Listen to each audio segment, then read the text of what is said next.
Before cities grew tall and streets filled with lights, the heartbeat of life was found in small villages, quiet, simple, and steady. The medieval village was the world in miniature, a place where every path, every bell, every field told a story of human endurance. There were no engines, no rush of traffic, no modern comfort. Only the rhythm of days shaped by the sun, the sound of wooden wheels on dirt roads, and the soft murmur of people who lived close to the land, working, sharing, and surviving together. I end this calm journey. We'll step back into that world and see what life was really like inside a medieval village, how people built their homes, how they ate, worked, and rested, and how, even in hardship, they found small moments of peace. Before we begin, don't forget to like this video and subscribe, so you can return again for more gentle stories from the quiet corners of history. If you were to walk through the heart of a medieval village, the first thing you'd notice would be the sound. Not the noise of machines or traffic, but a softer rhythm, the clatter of a wooden cart over stones, the bleating of goats, the gentle conversation of neighbors who had known each other all their lives. Medieval villages were small, but they were entire worlds to the people who lived in them.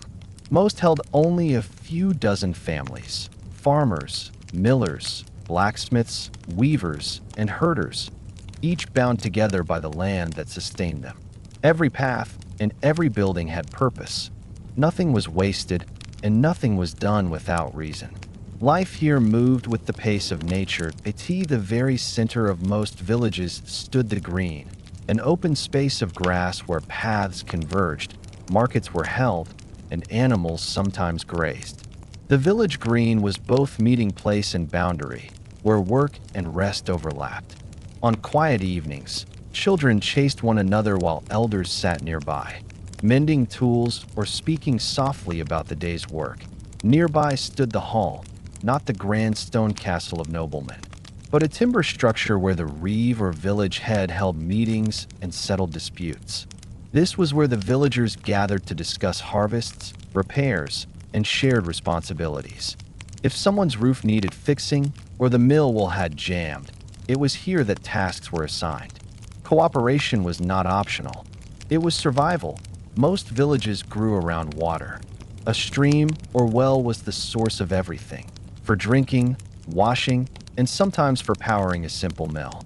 In the morning, you would see women drawing buckets, their laughter echoing between cottages. The air smelled faintly of damp earth and wood smoke, and the light shimmered on the water's surface as the sun climbed above the fields. The houses themselves were modest, built from local materials. Walls were made of wattle and daub, thin wooden sticks woven together, coated with mud and straw.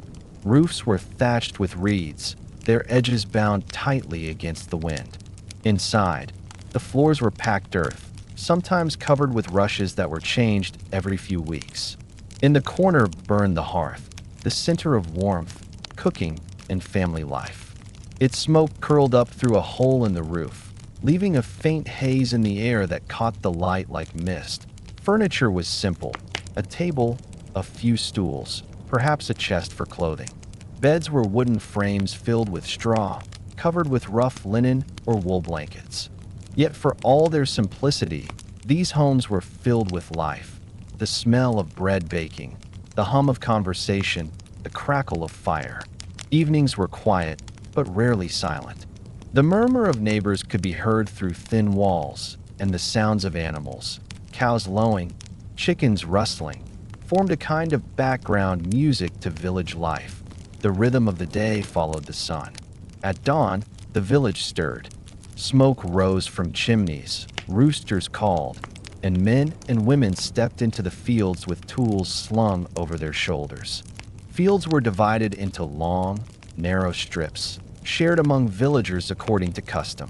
Work began with the first light and continued until dusk. The sound of scythes cutting grass, of hoes striking soil, filled the air. It was hard work, but it was the kind of labor that everyone understood: honest, repetitive, and essential. The heart of the village was not only its buildings, but its people. Everyone depended on everyone else. The blacksmith forged the tools. The carpenter mended carts and built doors. The miller ground the grain into flour. Children helped with chores, carrying water, collecting firewood, tending geese. Even the elderly had their roles, telling stories, minding infants, and teaching the younger ones how to thatch, weave, or plant by the moonlight. Life was interwoven, each thread vital to the whole. In the evenings, when the sun dipped below the hills, the fields quieted. Villagers returned home, their boots heavy with mud, their shoulders aching but content. The smell of stew drifted from cottage to cottage, vegetables, barley, sometimes a bit of fish or chicken on special days. There was little luxury, but there was always food enough to share. Sometimes, after supper, neighbors would gather outside. Someone might bring a lute or a pipe, and soft music would rise into the night air. Others told stories, not of kings or heroes, but of the land, the weather, the animals they had raised. These were the stories that kept the village alive, passed from one generation to the next, growing richer with each retelling. Children listened wide-eyed, their heads resting on their mothers' laps, while the stars blinked above the dark thatched roofs. The world beyond the village was distant and uncertain, but within its circle of light and sound, there was safety to be by candlelight. Homes glowed like lanterns in the darkness. Inside, families said their goodnights and tended the last embers of the hearth.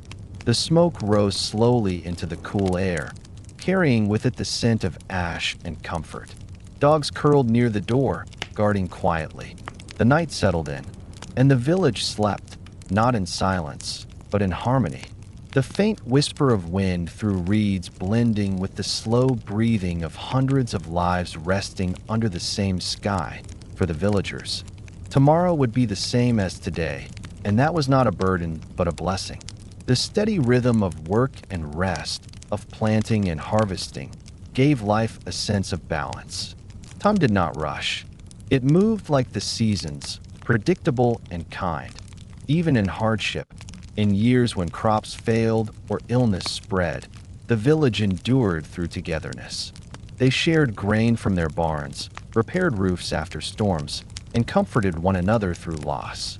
There were no great riches, but there was a wealth of familiarity, of belonging to the heart of every medieval village was not just a green or a well, but a spirit, a quiet understanding that survival came through unity.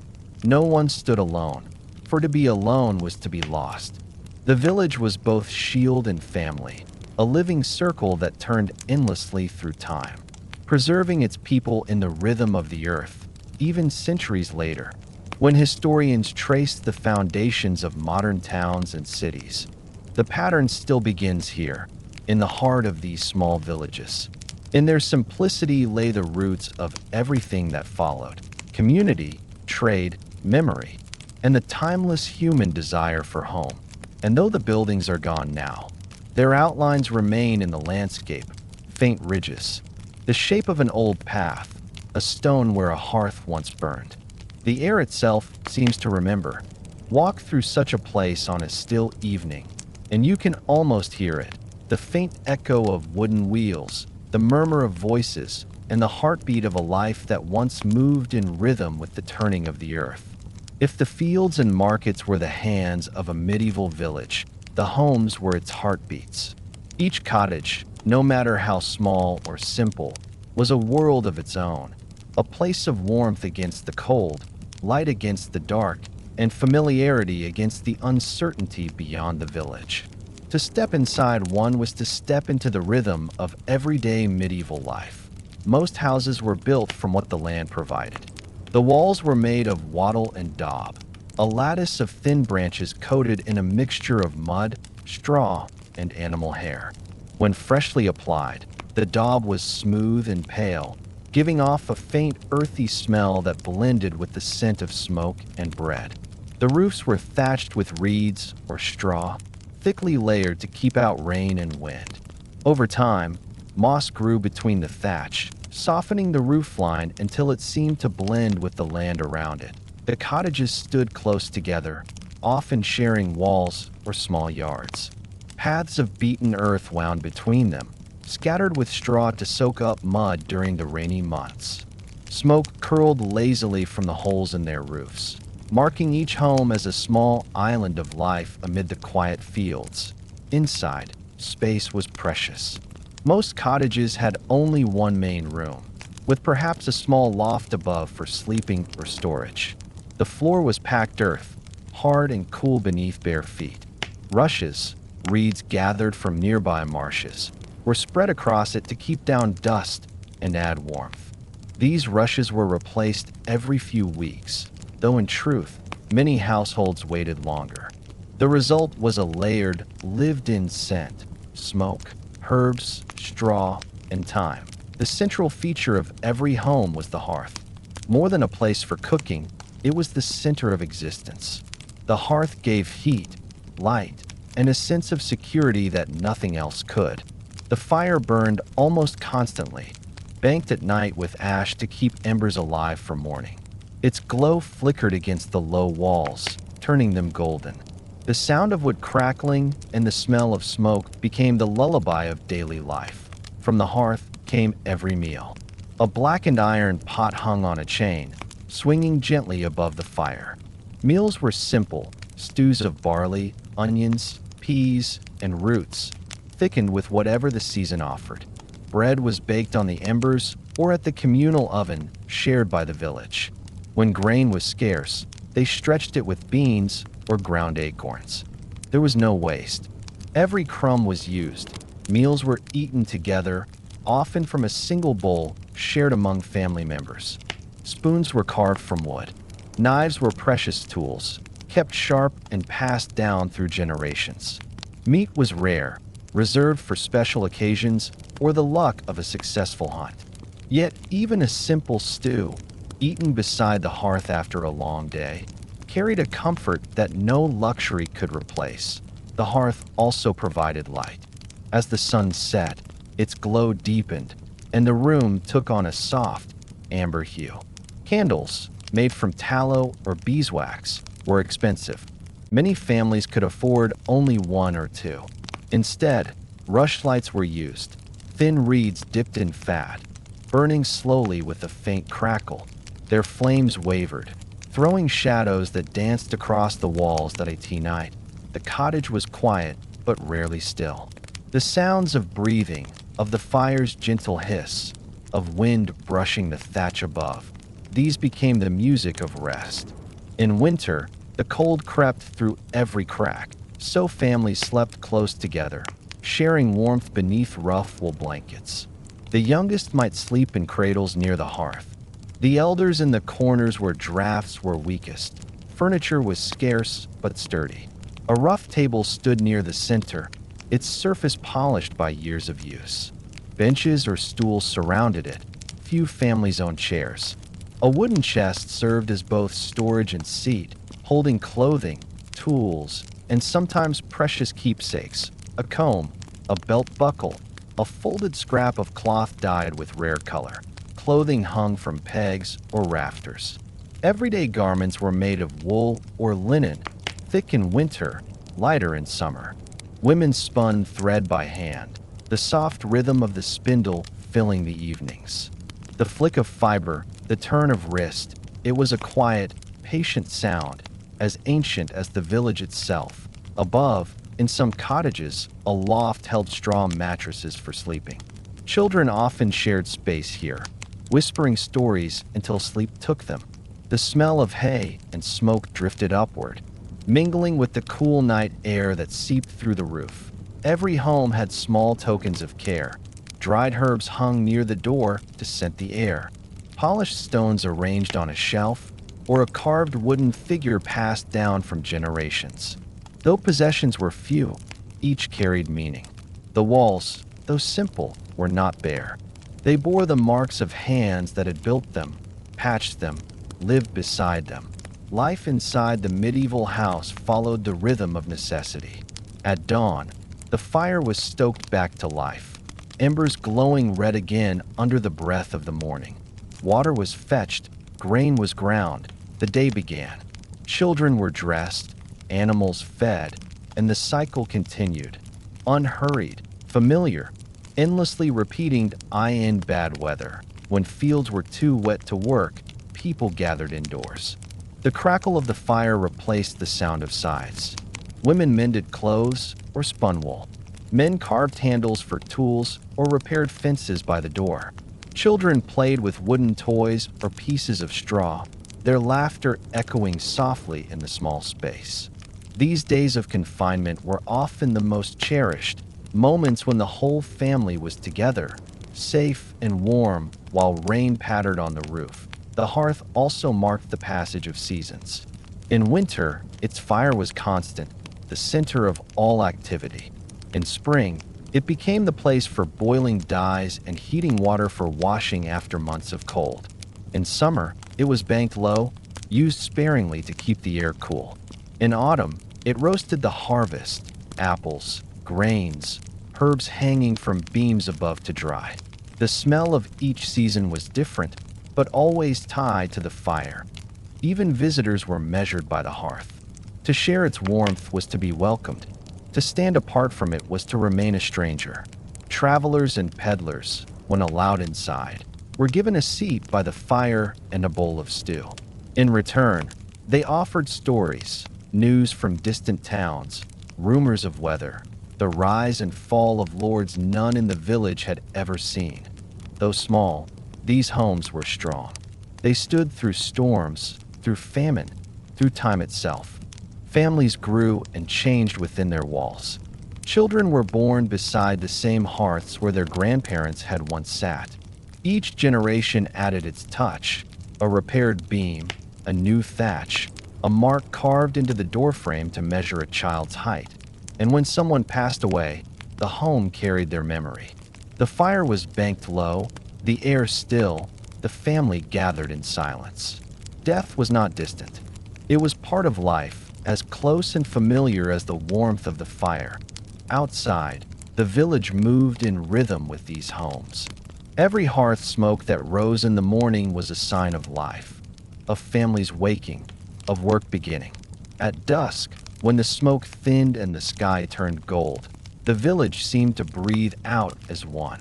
Each fire, each small flicker, was a reminder that survival was built from many small lights shining together. Centuries later, archaeologists can still trace the outlines of these houses in the soil, dark stains marking where walls once stood, ash layers where fires once burned. They find bits of pottery, fragments of tools, pieces of glass once set in tiny windows. These small things speak louder than any record. They tell of lives that were humble but not empty, lives built on patience, rhythm, and care. Life inside a medieval house was not luxurious, but it was full of warmth, of work, of the steady heartbeat of ordinary existence. Every flicker of the hearth flame, every whisper of straw beneath bare feet, was part of a story that stretched from one generation to the next in the end. It was not stone walls or high towers that preserved the medieval world. It was these homes, the simple cottages where people worked, ate, loved, and rested. The places where history happened quietly, one evening at a time, by the light of a small and steady fire. If the medieval village had a single master, it was not the lord or the reeve, it was the land. The soil itself governed life, when to wake, when to rest, when to celebrate, and when to endure. It dictated the pace of days, the rhythm of seasons, and the very survival of everyone who lived within the village bounds. For the medieval villager, work was not a choice but a condition of existence. Every man, woman, and child had a role to play, a task that tied them to the earth and to one another. The land was both provider and taskmaster, generous in good years and merciless in bad dawn. When the first thin light crept across the thatched roofs, the village began to stir. The air smelled of damp earth and wood smoke. Farmers stepped into the fields, carrying wooden plows drawn by oxen, their breath visible in the chill.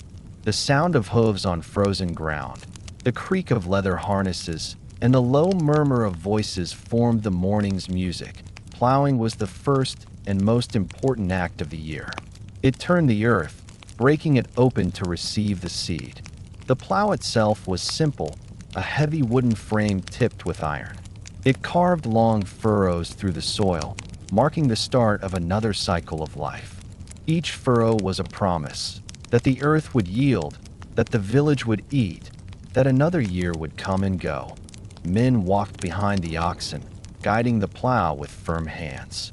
They worked slowly, methodically, their bodies accustomed to the rhythm of the land. The soil was stubborn, clinging to their boots and hands, but they knew its moods as one might know an old friend's. They could tell by touch whether it was too dry or too wet, by scent whether it was fertile or tired. Women joined the men once the fields were ready. They sowed seeds by hand, scattering them in careful arcs, each handful a mixture of faith and precision. Children followed behind, driving away birds with clappers or sticks. The work was repetitive, but not mindless. It required attention to the weather, the wind, the shape of the land. Every gesture carried the weight of generations of experience. As the days lengthened, the fields began to green. Wheat, barley, oats, and rye rose slowly from the soil, their growth washed with quiet devotion. A good harvest meant warmth and food. A bad one meant hunger. There was little margin for failure. When storms came, or frost lingered too long, villagers stood helpless beneath the sky, their lives dependent on forces they could not control. Between planting and harvest came the endless cycle of maintenance. Fences were repaired, ditches dug, tools sharpened. The village mill, powered by wind or water, ground the grain that was already stored. Its low rumble was a constant sound in the background, a reminder that even when the fields rested, the work did not. The miller was an essential figure in the village, respected, sometimes envied, often gossiped about. He handled everyone's grain, measured everyone's flour, and took his share as payment. The rhythm of the mill was as steady as the heartbeat of the land itself. The turning of the great wheel, the grinding of stone upon stone, and the soft fall of flour formed a music of its own. Livestock filled another part of the village's life. Cows grazed on the common pasture, their bells clinking softly in the distance. Sheep provided wool. Pigs foraged in the forest for roots and nuts. Chickens clucked in yards behind cottages. Caring for animals was a full-time task. They were milked at dawn, fed at midday, and herded at dusk. Their presence shaped the landscape, paths worn smooth by hooves, fences lined with woven branches, and the smell of hay and life lingering in the air. Every season brought its own labors. In spring, there was planting and lambing. In summer, haymaking and harvest. In autumn, threshing and storing. In winter, mending and planting. The year was a circle, endlessly repeating, yet always slightly different. The weather changed, the soil shifted, the people aged, but the rhythm remained. Harvest was both the hardest and the most joyful time. Fields of gold stretched as far as the eye could see, and every able hand was needed. Men swung sickles in wide, practiced motions. Women and children gathered the cut stalks, tying them into sheaves. The sun beat down, the air filled with the smell of ripe grain and sweat. Songs rose across the fields, work songs, rhythmic and steady, keeping time with the swinging blades. When the last sheaf was gathered, when the final cart rolled toward the granary, the village exhaled in relief. There would be enough for the winter. For a few brief weeks, the pressure eased, and people allowed themselves to rest. It was during these times that laughter returned more easily, that evenings grew longer and lighter. The harvest was not just food. It was reassurance, a sign that the land had not turned its back on them.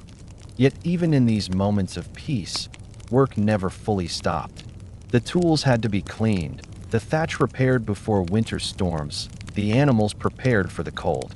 Time off was rare, and when it came, it was used carefully. But the people did not resent it. Labor gave structure to their days. In work, there was purpose, and in purpose, a kind of quiet satisfaction. The land also shaped the villagers' relationships with one another. Fields were divided into narrow strips, owned by different families but worked side by side. Cooperation was essential. If one man's ox fell sick, another lent his own. If a woman's crop failed, her neighbors shared grain from their stores. In return, she helped them mend roofs or gather firewood. The economy of the medieval village was built not on coin, but on trust. The reeve, a kind of local overseer, kept track of who owed what, who had helped whom, and who had neglected their duties. But more often than not, people needed no reminder. Their survival depended on mutual obligation. They knew that the same hands that helped them today might need help tomorrow. The children of the village grew up in this rhythm. They learned to recognize the smell of rain before a storm, the call of birds that signaled planting time, the feel of ripe grain beneath their fingers. Their games mimicked the work of adults, building miniature fences, pretending to herd invisible sheep, or tracing furrows in the dust with sticks. By the time they reached their teens, they already understood the land better than most modern farmers ever could. In winter, when snow covered the fields, the village turned inward. Work moved indoors, spinning, weaving, repairing, carving. The days were shorter, the nights long and quiet. The fire burned low, and people talked softly, telling stories of years past or listening to the wind outside. Though work was lighter, the sense of duty remained. Even rest felt like preparation for what would come next. The land demanded much, but it also gave much in return. It offered rhythm, meaning, and identity. Every furrow plowed, every seed planted, every loaf baked was part of a story that connected generations. The villagers may not have owned the land outright. Most fields belonged to the local lord or manor, but they belonged to it in a deeper sense. It shaped their lives, their thoughts, their sense of who they were. The soil itself bore witness to their history. Archaeologists still find the traces, old furrows etched into the earth, tools buried under centuries of dust, the faint outlines of fields that once fed entire communities. Each mark tells the same story, of hands that worked, of lives that endured, of people who found meaning in the simple act of labor. To modern eyes, the work of the medieval villager might seem endless, even harsh. But within it lay a quiet kind of freedom, the freedom of knowing one's place, one's purpose, and one's belonging. The villagers did not dream of escape. They dreamed of good weather, of full barns, of peace. Their happiness was measured not in luxury, but in balance, in the steady turning of the seasons and the certainty that tomorrow would follow today much as today had followed yesterday. The land, in its vast patience, asked for everything. And in giving it, the people of the medieval village found something rare and lasting, harmony, not with wealth or comfort, but with the world itself. Though the fields fed the village, it was the trades that gave it life. Beyond the soil and the seasons, every medieval settlement depended on the steady hands of craftsmen, men and women whose skills turned raw material into the tools, cloth, and flour that sustained everyone else. Their workshops hummed with rhythm, the ring of hammer on iron, the creak of the mill's great wheel, the soft whisper of a loom that if the farmer's world was measured in acres, the tradesman's was measured in inches, in the precise edge of a blade, in the even thread of spun wool, in the weight of a single handful of grain. They were the quiet engineers of village survival, working not for wealth, but for necessity. Without them, life in the village would simply stop. The blacksmith's forge was one of the busiest places in any village. Set slightly apart from the houses, far enough that sparks would not catch on thatched roofs. It was marked by the smell of smoke and the dull red glow of fire visible even from the road. Inside, The air was thick and warm, heavy with the scent of iron and ash. The forge fire burned constantly, fed by charcoal that the smith himself often helped to make in nearby woods. Each morning, he stepped into the workshop before dawn, stirring the embers to life with practiced hands. Soon the faint orange glow deepened into white heat, and the rhythmic clang of hammer on metal began to echo across the village. The blacksmith's work was endless. Every plow, hoe, sickle, horseshoe, and nail passed through his hands. His tools were simple but precise: tongs, hammers, anvils, bellows, each one marked by years of use. Sparks leapt with every strike, scattering like fireflies against the dark. The metal hissed as it met the quenching water, steam curling up like breath from the earth. Villagers came and went throughout the day, a farmer needing a new blade, a cartwright bringing a broken wheel, a young man asking for a knife as a wedding gift. The blacksmith listened more than he spoke. His job was part craft, part service, and part memory. He knew which oxen had thrown a shoe, which family's plow had cracked, which child would need a small tool in a year or two. In a world without machines, his skill was power. A good smith could mean the difference between a full harvest and an empty barn. Yet his wealth was measured not in coin, but in reputation. Payment often came in the form of grain, wool, or help in the fields. But the respect he earned was lasting. His was a trade of both strength and patience, of fire and formed night, when the forge cooled and the last glow faded. The blacksmith's hands still bore the day's story, darkened by soot, marked by burns, but steady as stone. The village might sleep, but his work remained. Every hinge that closed, every tool that cut, every shoe that carried the carts home. The miller where the blacksmith's forge burned bright. The mill stood cool and constant. Usually set by a river or stream, its great wheel turned day and night, fed by the steady pull of water. The sound of it was unmistakable, a slow, heavy creak, the groan of wood, and the splash of current. To the villagers, it was the sound of transformation, of grain becoming sustenance. Inside, the air was thick with flour dust, pale and soft like mist. The millstones, massive circles of stone cut with careful grooves, ground the wheat into powder, layer upon layer, until the air itself seemed to glow white. The miller moved between them with quiet efficiency, adjusting levers, checking the flow of grain, brushing dust from his sleeves. He was a figure of both trust and suspicion. The miller's task was vital, but his work was hidden. The grinding happened behind closed walls, unseen by the villagers who brought their sacks of grain. They depended on him completely, yet they could not watch what he did. As a result, rumors often surrounded millers, whispers that they took more than their share, that their scales were not always true. But the truth was more complex. The miller's job was exhausting and precise. He worked by instinct, feeling the vibration of the stones, listening to the song of the wheel. When something was wrong, he could hear it long before he saw it. The mill was not only a place of labor, but of rhythm. Its constant motion measured the passing of the days. In summer, when the rivers ran strong, the wheel turned swiftly, filling the village bins with fresh flour. In winter, when frost slowed the flow, the wheel creaked sluggishly, and bread became scarce. Every household's meal depended on that turning. The flour the mill produced fed more than bodies, it fed community. Each loaf baked in the village oven carried the same scent of grain ground at the same mill. The bread that came from it was the taste of home.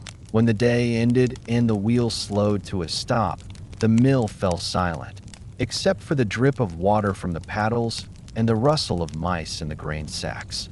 The miller would step outside, brushing white dust from his hair, and watch the river glide by, its surface dark and smooth, reflecting the faint shimmer of the moon. The weaver, if the mill gave the village bread, the weaver gave it warmth. Her house was often filled with the quiet hum of spinning wheels and the soft rustle of thread. From early morning until dusk, she worked beside the window, where the light was best, her fingers moving in steady rhythm. The weaver's world was color and texture. She turned raw wool into yarn, yarn into cloth, and cloth into garments that would clothe the entire village. Each step required skill and patience.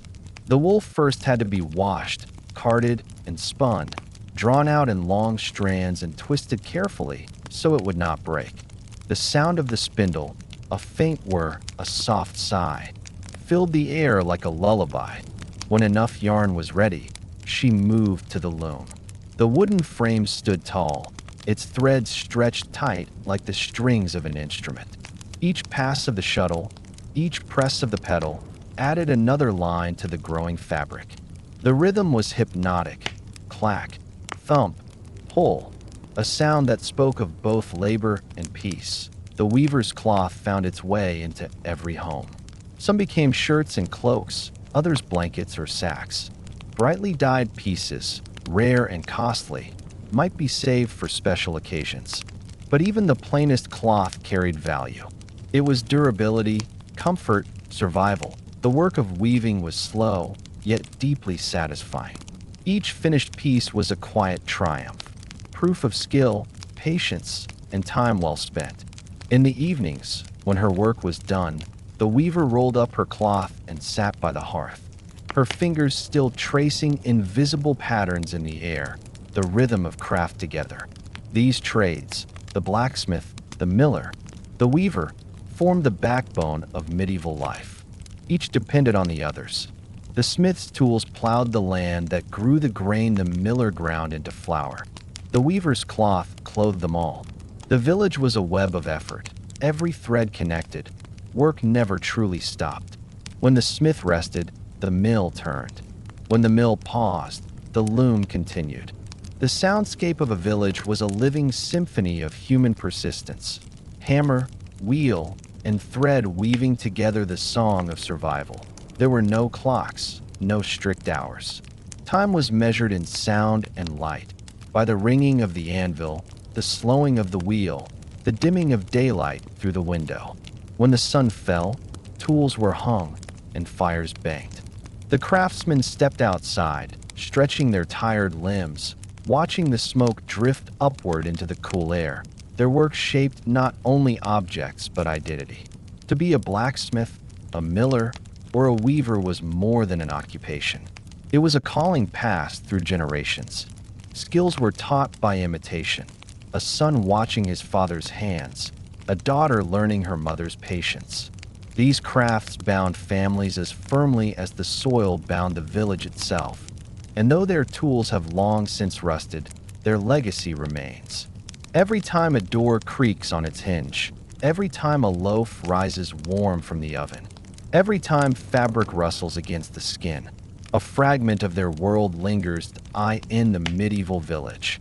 The measure of life was not in wealth or speed, but in care, in the steady shaping of things made to last.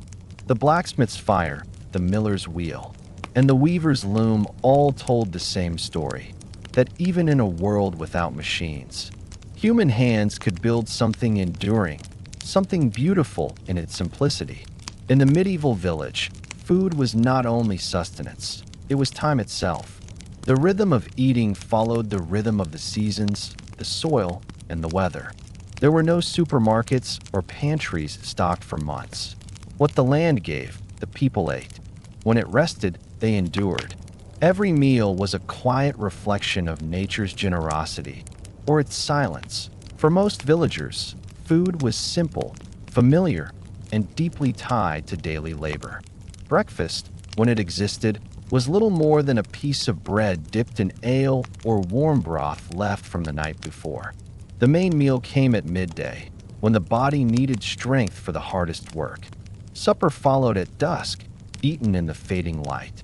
When the fields grew quiet and the smoke from 100 hearths curled gently into the evening sky, bread was the heart of the medieval diet, not the soft, white loaves of modern times, but dense, coarse rounds made from whatever grains the land offered.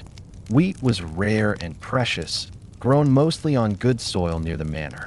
Most villagers ate bread of rye, barley, or oats, sometimes mixed together. The dough was heavy, and the loaves baked in communal ovens shared by the entire village. The smell of baking bread, earthy and warm, was the scent of life itself. Each family kept a small supply of grain, stored carefully in wooden bins or cloth sacks. Grain meant survival. When harvests failed or pests invaded, fear spread faster than hunger itself. Villagers learned to stretch what they had, mixing ground beans or peas into their dough, or baking flat cakes on stones when flour was scarce. Nothing was wasted, and nothing was taken for granted. Soups and stews were the second foundation of every table. Cooked slowly in iron pots over the hearth, they transformed simple ingredients into nourishment. Barley, onions, leeks, cabbage, and turnips filled the pot. Sometimes lentils or peas added thickness. Meat, if it appeared at all, was a rare guest. A few scraps of bacon or bits of poultry to flavor the broth.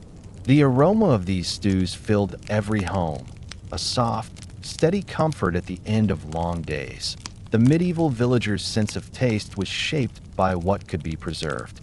Salt was valuable beyond measure, a tool of survival as much as of flavor. It cured fish, dried meats, and kept butter from spoiling. In some regions, salt was worth its weight in silver. To earn one's salt was no figure of speech. It was a measure of worth. Milk, cheese, and butter added richness to daily meals. Cows and goats were kept not for meat, but for milk. Fresh milk spoiled quickly, so much of it became cheese, pressed and aged in cool corners of the cottage. Each region had its own taste, from soft curds to hard wheels that could last through the winter. Butter, churned by hand in wooden tubs, was used sparingly. Its pale gold color a small luxury in a world of brown bread and gray broth. Eggs came from chickens scratching in the yard, and honey from hives tended in meadows at the village edge. Honey was the only sweetness most people knew. Its flavor carried the scent of wildflowers, changing subtly with each season. It was treasured, stirred into porridge, spread on bread, or used to soothe illness. Fruits and vegetables grew in every household garden. Each family tended a small patch beside their cottage, planted with whatever would take root. Cabbage, onions, garlic, beans, and herbs thrived in these plots. In summer, they grew lush and green. In winter, they slept beneath frost. Apples and pears hung from trees along the village paths, gathered and stored in baskets of straw to last through the cold months. Berries and nuts were foraged from nearby woods, their discovery a small joy in the endless work of survival. Water, drawn from wells or streams, was the purest drink, though often too precious to use freely. Most people drank thin ale, not strong or intoxicating, but mild and nourishing, brewed from barley and water. It was safer than the stream and rich in calories needed for long days of labor. Children drank it too, though theirs was weaker still. The alehouse, usually one in each village, was not a place of indulgence, but of community, a shared hearth where villagers warmed themselves and exchanged stories after work. Cooking itself was a slow art. The hearth was the only source of heat, and every meal required attention. Pots hung from chains, their contents stirred with long-handled spoons. Women knew by instinct how long a stew must simmer, how thick the broth should be, how to judge a fire's heat by the color of its coals. They seasoned not with exotic spices, but with herbs from their gardens: parsley, sage, thyme, and marjoram. The result was simple, but rich with familiarity. Meals were eaten together, seated around a single wooden table, often lit only by the glow of the fire. There were few plates. Food was served on thick slices of stale bread called trenchers, which soaked up the juices of the meal. When finished, these trenchers were eaten or given to the poor. Everyone shared from the same pot, dipping with wooden spoons, taking only what they needed. Conversation during meals was quiet, practical. People spoke of the day's work, of weather and animals, of births and repairs. Children listened more than they talked. There were no feasts in the village sense, no lavish tables or overflowing platters, but there was contentment in the routine. Hunger was the constant enemy, and its absence was enough cause for gratitude. The turning of the seasons changed the table more than any recipe. Spring brought fresh greens and herbs after the long months of stored food. Summer filled the table with abundance, berries, beans, and early grains. Autumn was the time of harvest, when larders filled and ovens burned from dawn till dusk. And then came winter, the test of preparation, when meals grew smaller, fires lower, and every crumb of bread was counted carefully. Preservation was an art in itself. Cabbage became sauerkraut. Beans and peas were dried. Fruits were turned into thick pastes or boiled into syrup. Meat was smoked over the hearth or packed in salt barrels. These stores filled the corners of cottages, shelves lined with clay jars, baskets hung from rafters, bundles of herbs drying by the chimney. The sight of them brought comfort, a visible promise that the household would last through the cold. Hunger, however, was never far away. A single poor harvest could bring hardship to all. The villagers knew this and prepared together, sharing, trading, helping one another when they could. In those hardest winters, they relied on their community more than their cupboards. A bowl of stew shared between families was a small act of mercy that meant survival. Food in the medieval village was humble, yet full of meaning. It carried the labor of many hands: the farmer who plowed, the woman who cooked, the child who fetched water, the miller who ground the grain. Every bite was earned, every meal a quiet celebration of endurance. For all its simplicity, there was beauty in this way of eating. Nothing came from far away, nothing was wasted, and every flavor was part of the landscape itself. The bread tasted of the soil, the vegetables of the garden, the water of the stream.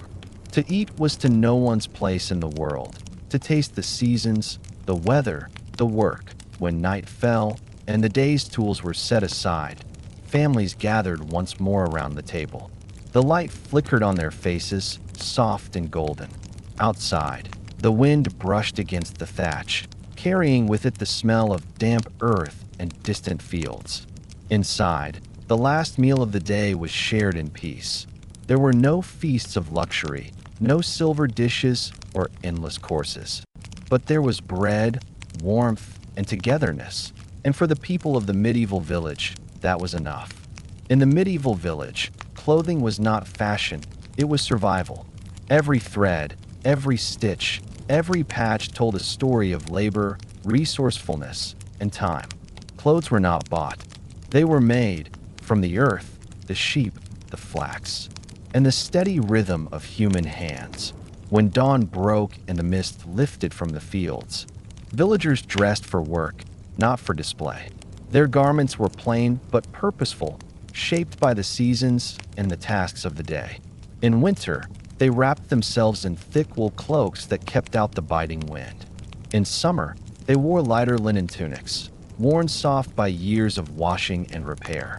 Every item was valued, because every item took weeks, sometimes months, to make. Wool. The gift of the flock wool was the heart of medieval clothing. Every village kept sheep, not for meat, but for their fleece. In spring, when the air turned warm and the fields turned green, the shearing began. Men and women worked together, guiding the sheep gently, shearing close to the skin with hand-forged shears. The freshly shorn wool was heavy and warm, carrying the faint scent of lanolin, that natural oil that protected the fibers and the skin of those who wore them. The raw wool was washed in cold water, beaten, and left to dry in the sun. Then came the carding, the combing of fibers into smooth, even strands. This was slow, patient work, done by the fire in the evenings. Children often helped, their small hands learning the motions from their elders. Once carded, the wool was spun into yarn using a spindle or spinning wheel. The soft hum of spinning filled many cottages at night. a steady, soothing rhythm that echoed through generations. Spun wool could be woven into cloth or knitted into garments. The loom, often the largest object in the house, stood near the light of the window. The weaver, sometimes the mother, sometimes the eldest daughter, worked for hours at a time, her feet pressing the pedals, her hands guiding the shuttle. The result was thick, durable fabric that could last for years. Before it was sewn, the cloth was washed again, stretched, and sometimes dyed. Natural dyes came from the land itself. Madder roots for red, woad leaves for blue, onion skins for gold, and walnut husks for deep brown. The colors were never bright or perfect, but soft and earthy, the palette of the world they lived in. Linen, the cloth of summer alongside wool. Linen was the other foundation of village clothing. It came from flax, a plant grown in small patches near cottages. When harvested, the stalks were dried, soaked, and beaten to release the fibers inside. These fine threads were spun into yarn and woven into smooth, pale fabric. Linen was cooler and lighter than wool, ideal for undergarments and summer wear. It was harder to produce, but highly prized. A well-kept linen shirt could last for years, even decades. Many families passed them down from parent to child, patching and mending until the cloth was more stitched than fabric. Flax growing and linen weaving were often women's work, not because it was easy, but because it required patience. The sight of women spinning flax in doorways or chatting over a basket of tangled threads was common in every village. It was a social craft, one that connected generations and gave rhythm to the quieter hours of life.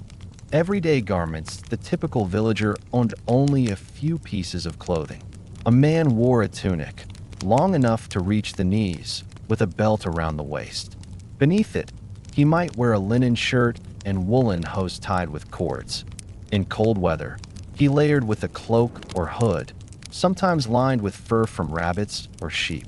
His shoes were made of leather, stitched by hand and softened by wear. Women's clothing was equally practical. They wore long wool gowns, fastened with simple laces or brooches and linen shifts beneath. Aprons protected their dresses from dirt and soot. When working in the fields, sleeves were rolled and hems pinned to keep them clear of mud. Over their hair, women wore wimples or kerchiefs, not for vanity, but for cleanliness and modesty. Children wore smaller versions of adult clothes. There were no bright colors or decorations, only hand-me-downs and practical comfort. They outgrew their garments quickly, so mothers constantly altered and repaired them, cutting down old clothes to make new ones. Clothing was rarely thrown away. When a tunic tore, it was patched. When it thinned, it was turned inside out. When it finally wore through, it became stuffing for a cushion or cloth for cleaning. Every thread had a second life, and waste was a luxury no one could afford. The touch of the tailor. Not every villager made their own clothes entirely. Each community had at least one tailor or seamstress, someone whose skill with the needle was trusted by all. The tailor's cottage was filled with scraps of cloth, wooden forms, and tools worn smooth from use. He or she repaired torn seams, shaped garments to fit better, and sometimes crafted special pieces: a cloak for a reeve, a gown for a wedding, a new hood for a young man setting off to another village. Needles were precious, thin slivers of metal forged by the smith and kept in leather pouches. Thread came from homespun flax or wool.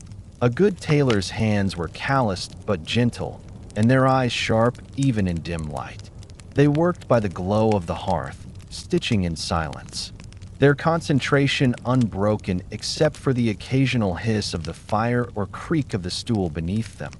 Layers of status. Clothing in a medieval village also spoke, quietly, of status. Though all garments were simple, the quality of fabric and color revealed much. A reeve or prosperous farmer might wear a cloak of finer wool, dyed deep brown or blue. A laborer's tunic would be rougher, undyed, and faded from sun and rain. Bright dyes, like crimson or violet, were rare reserved for the wealthy who could afford imported pigments. But even the poorest villagers took pride in neatness.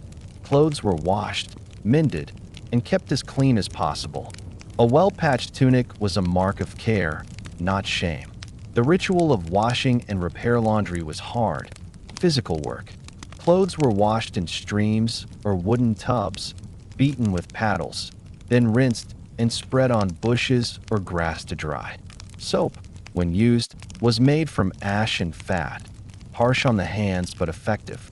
The smell of wet wool and wood smoke filled the air on wash days, a scent every villager knew from childhood. Repairing garments was almost daily labor. Women carried sewing kits of needles, thread, and scraps wherever they went. A torn hem might be mended while waiting for bread to bake or while talking at the well. Every patch was a memory of time saved, cloth reused, and love stitched into fabric. The feel of the season's clothing changed with the seasons, though not in fashion, only in function. Winter was heavy with layers, wool cloaks, mittens, fur-lined hoods, and shoes stuffed with straw for warmth. In summer, sleeves shortened, and linen shifts replaced thick wool. Rain was constant trouble. Cloaks were treated with oil or wax to repel water, though even so, most returned home soaked. Children ran barefoot through most of the warmer months, their feet hardened by the ground. Only in winter did they wear shoes, often passed down from siblings, softened by years of use. The cycle of wear and renewal mirrored the land itself, slow, patient, and practical. Just as the earth rested and renewed each year, so did the garments of the village. Old became new again through effort and care, the thread of identity in many ways. The clothing of medieval villagers was an extension of their labor.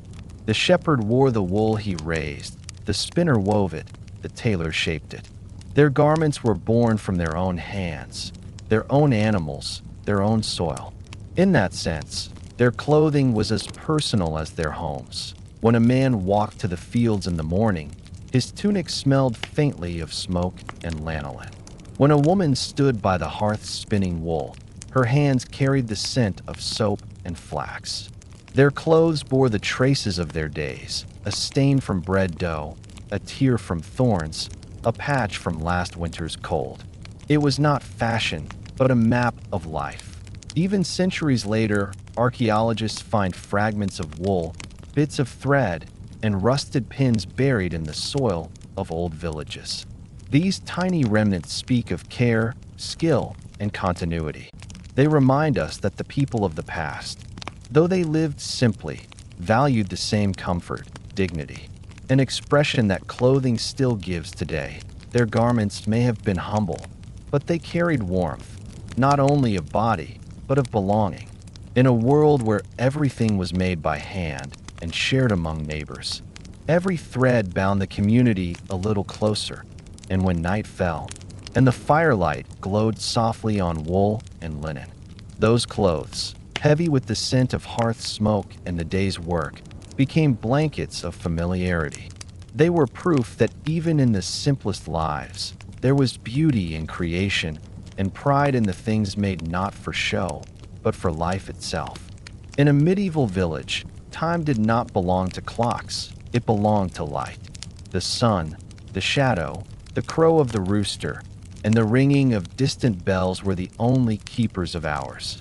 Days began not with alarms, but with the slow stirring of life, the whisper of wind through thatched roofs, the creak of wooden doors opening to the first chill of dawn. The rhythm of the village was older than memory itself. It followed the turning of the earth, the length of the days, and the cycle of work that never truly stopped. Every morning began with motion, quiet, deliberate, and familiar. Dawn, the waking of the village before sunrise. The village was still, dark cottages, faint trails of smoke from the first rekindled fires, the muffled cluck of chickens shifting in their coops. Inside the houses, the air was cool, the embers dim. Women rose first, their movements soft and practiced. They stirred the ashes in the hearth, blew gently until the red glow returned. then fed the fire with dry twigs and kindling. Soon, the first crackle of flame filled the room, pushing away the night's chill. Bread left to rise overnight was placed near the warmth. Water was fetched from the well. In the corners, children stirred, pulling woolen blankets closer as their mothers began to prepare the morning meal. A faint scent of smoke and barley porridge spread through the air. Men woke soon after, dressing in thick tunics and tying belts around their waists. They stepped outside into the pale light, stretching stiff limbs, looking toward the horizon to read the sky, for clouds that promised rain, for frost that warned delay. Their first words were often few, but they carried the weight of purpose. Animals were tended before anything else. Cows were milked, chickens fed, and pigs driven to the common pasture. The lowing of cattle and the soft bleating of sheep became the music of morning. The entire village seemed to breathe together as it woke, smoke rising from a dozen chimneys, footsteps on the damp ground, distant voices greeting the day. Morning, the labor of the fields. By the time the sun crested the trees, the fields were already alive with work. Men walked behind plows, their hands wrapped around worn wooden handles, guiding oxen that pulled steadily through the soil. The earth turned in dark, rich furrows, each line a promise of grain to come. Women followed with baskets of seed, scattering them in wide, practiced arcs. Children walked behind, laughing softly as they drove away birds with clappers made from wood and leather. The rhythm of motion, step, cast, clap, turn, was almost musical. Those who worked closer to home, the blacksmith, the carpenter, the weaver, began their own routines. The ring of the anvil echoed from the smithy. The steady tap of hammers, the whir of spinning wheels, and the creak of carts became the heartbeat of the village. Meals were simple and brief. Around mid-morning, workers paused to eat bread and cheese or a bowl of thick porridge. They sat in the grass or under trees, talking quietly, the air filled with the scent of earth and sweat and sunlight. Afterward, they returned to their work, unhurried but constant. There was no rush, only rhythm. The steady repetition that shaped every day into something solid and dependable. Midday, heat and hunger. As the sun climbed higher, the pace slowed. Tools were set down and work paused. In the heat of summer, the fields shimmered like waves, and even the birds fell quiet. Families gathered near hedgerows or in the shade of trees to share the day's main meal, stew from the night before, chunks of coarse bread, perhaps a few vegetables or bits of meat if fortune allowed. Water was fetched and shared. Some lay back against the earth, eyes closed, listening to the hum of insects.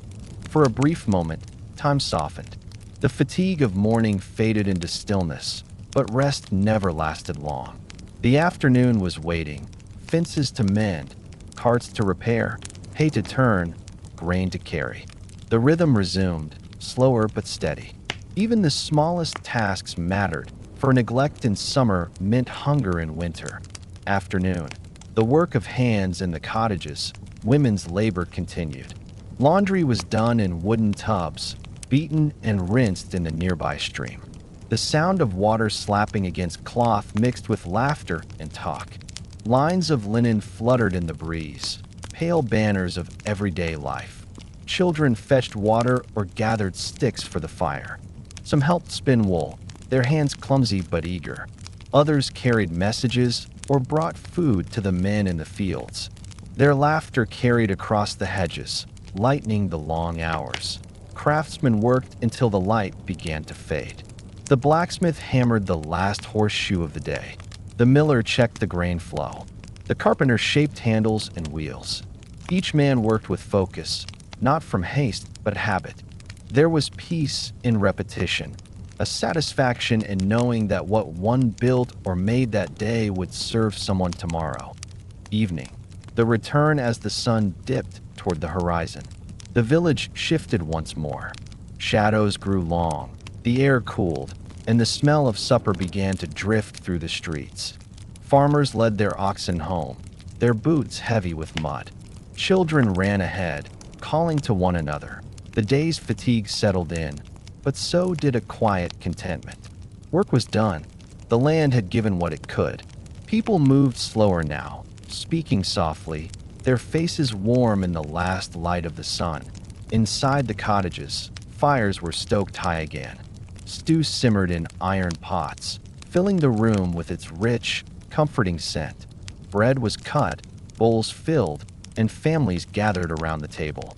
The light flickered against the walls, dancing on tired faces. Conversation was gentle.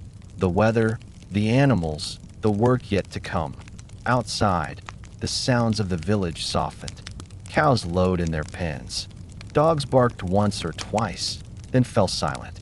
The last smoke of the day rose into the darkening sky. Night. The quiet hours after supper came the small rituals of closing the day. Tools were wiped clean and set aside. Doors were latched. Animals checked one last time. Children were washed, wrapped in blankets, and placed near the fire. The elders sat quietly, mending clothes, spinning thread, or simply staring into the flames. Stories were told, not grand tales of kings and battles, but small ones, a neighbor's clever trick, a storm remembered, a good harvest long ago. Laughter came easily, low and warm. The flicker of firelight turned the room into a world of its own, safe, small, and complete. When the flames sank low, the family lay down to sleep. The smell of wood smoke clung to the air, mixing with the faint scent of straw. Outside, the night was still except for the rustle of leaves and the distant call of an owl. The village slept, its breath rising and falling like the tide. Some nights were restless, storms pounding on the roof, wind moaning through the cracks. Others were calm, filled with the quiet hum of insects and the soft whisper of rain. Either way, the people slept deeply, their bodies heavy with the weight of honest labor. The circle of days, the days in a medieval village were never truly new, but they were never the same either.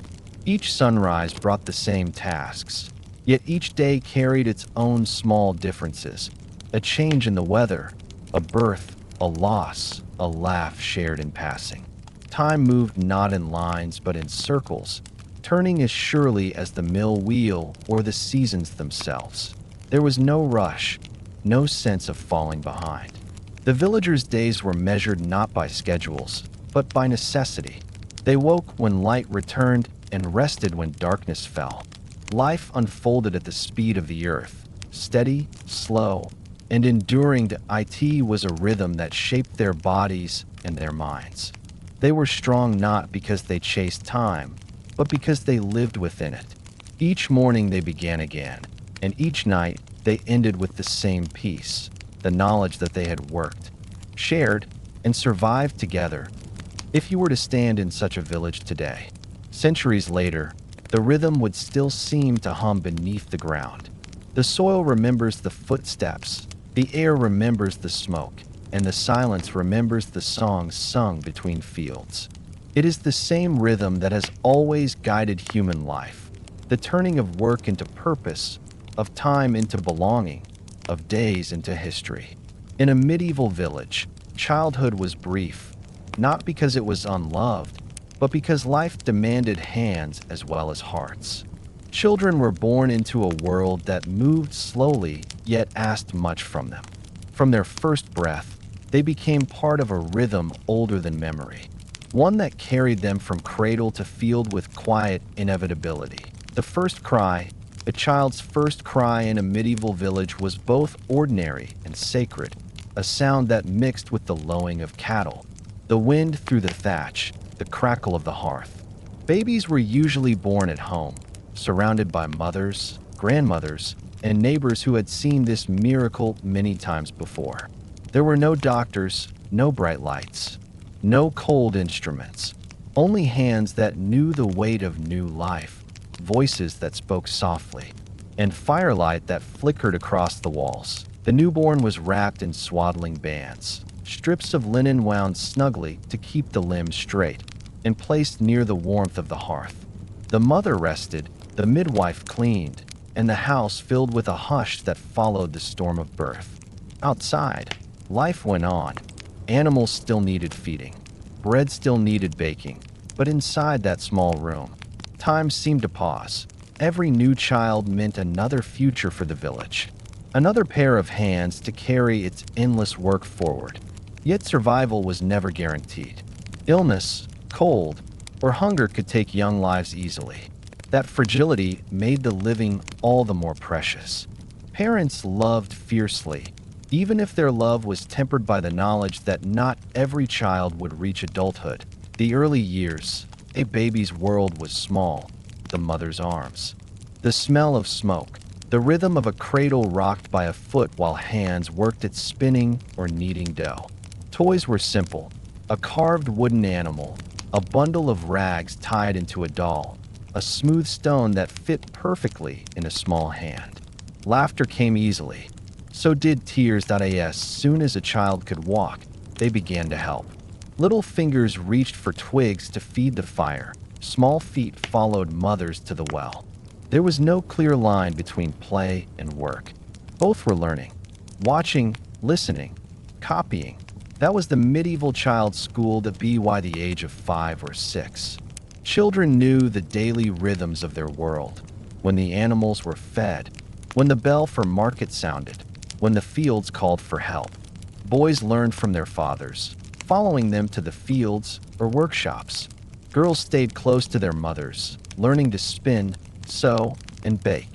Childhood was not separate from adulthood. It was its preparation. Learning by doing. Education in the medieval village was not written on parchment, but carved into memory. There were no schools for most children, no alphabet to master, no ink-stained fingers. The lessons were spoken and shown. How to tie a bundle of wheat, how to tell by the color of the sky that rain was coming, how to lead a stubborn cow by the horn. Each skill was taught in repetition. A child might learn to sweep the hearth one day, then to knead dough the next. A boy might practice swinging a wooden stick like a scythe until his hands grew calloused. These tasks were not chores. They were inheritance. The knowledge of survival passed silently through time. But there was still room for imagination. Between the rows of houses and hedgerows, children made their own worlds.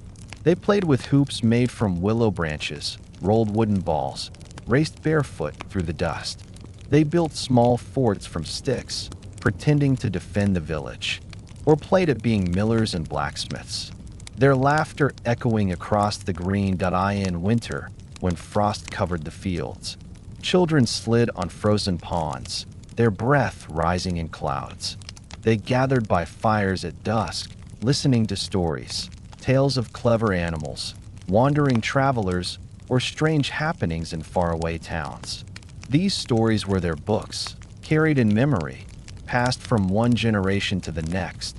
The work of small hands. By the time children reached their early teens, they were already workers in full. A boy of 12 could plow, drive oxen, and mend tools. A girl of the same age could spin a week's worth of yarn, bake bread, and tend younger siblings. Strength grew quickly in a world that offered little rest. There was pride in skill. To be trusted with an adult's task was to be recognized as part of the village's strength. A father might hand his son a sickle for the first time with a nod that said more than words. A mother might let her daughter bake alone, testing her patience and care. Apprenticeship began young.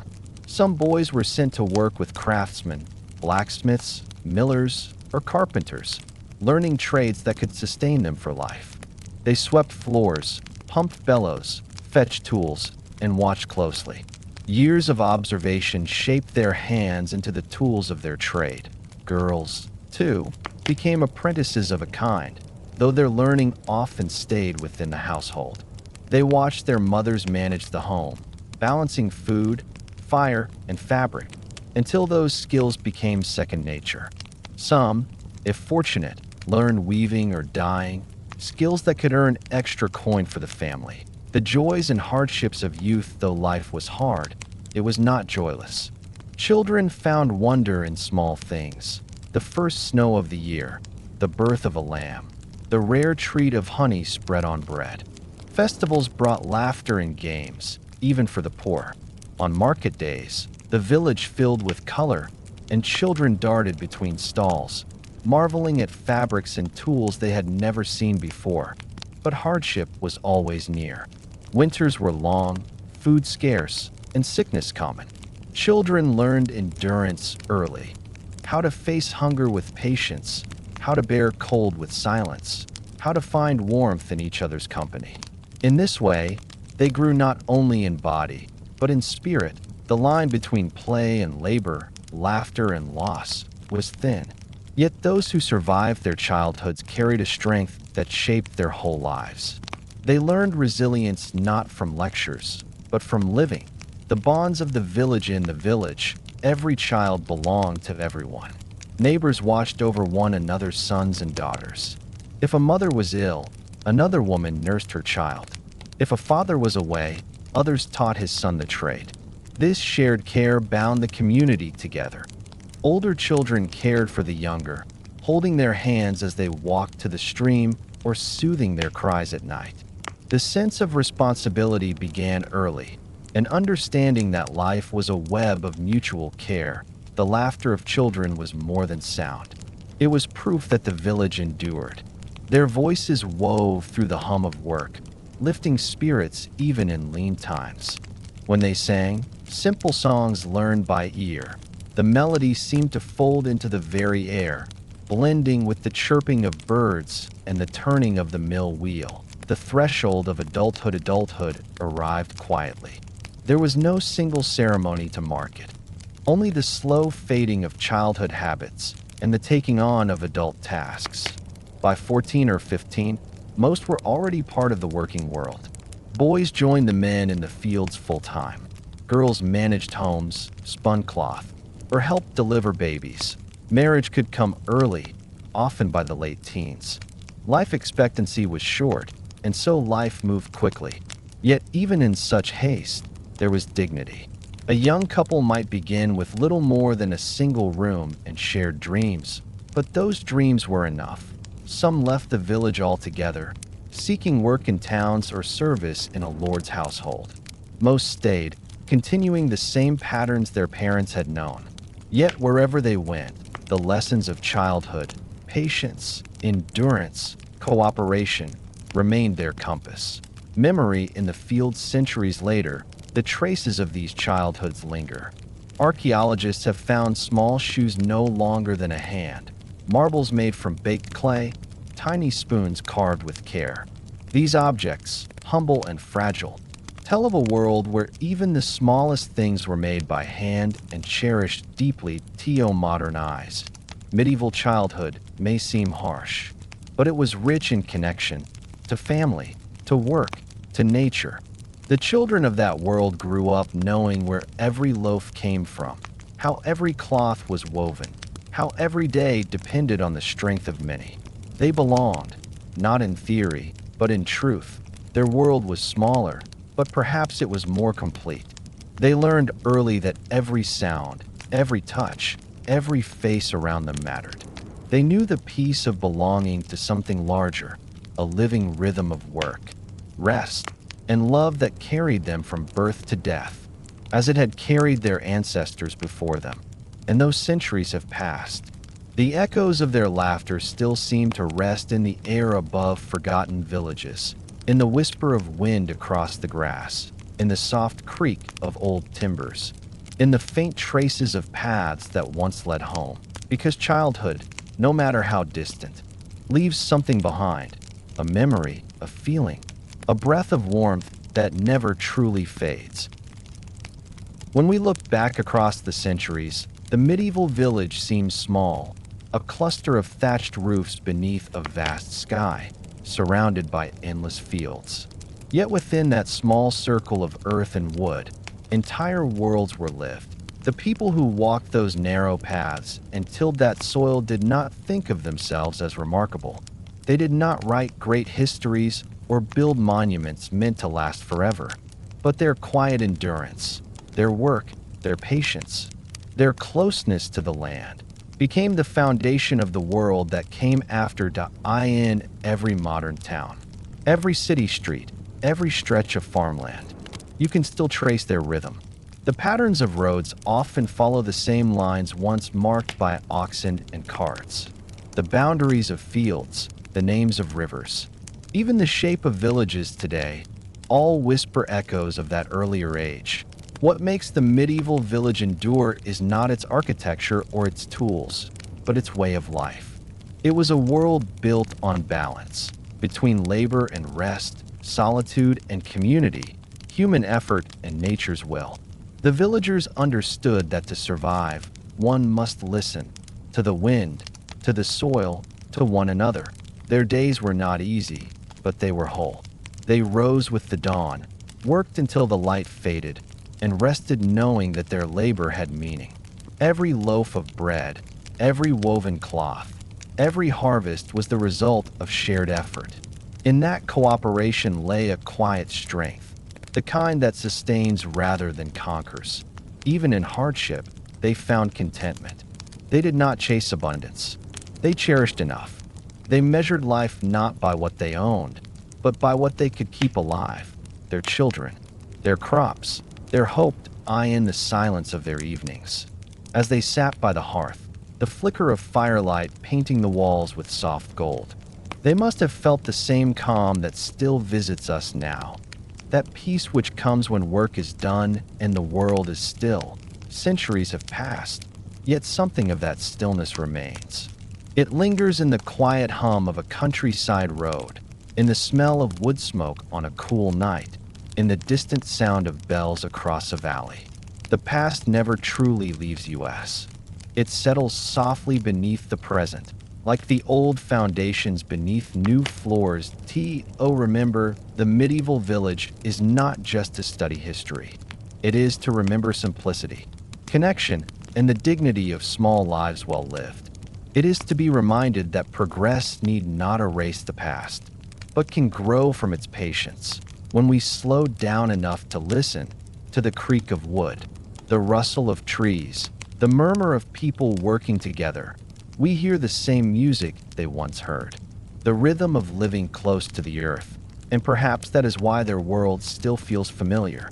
Beneath our cities, beneath our noise and haste, we are still reaching for what they had: belonging, purpose, and the quiet comfort of knowing we are part of something larger than ourselves. Tonight, as the world outside grows still and the last thoughts drift toward sleep, remember the village that came before us, the one where life was slow, where every sound had meaning, and where each day was enough. Because though the houses have crumbled and the people have long turned to dust, their way of living, gentle, patient, enduring, remains within us still. Good night.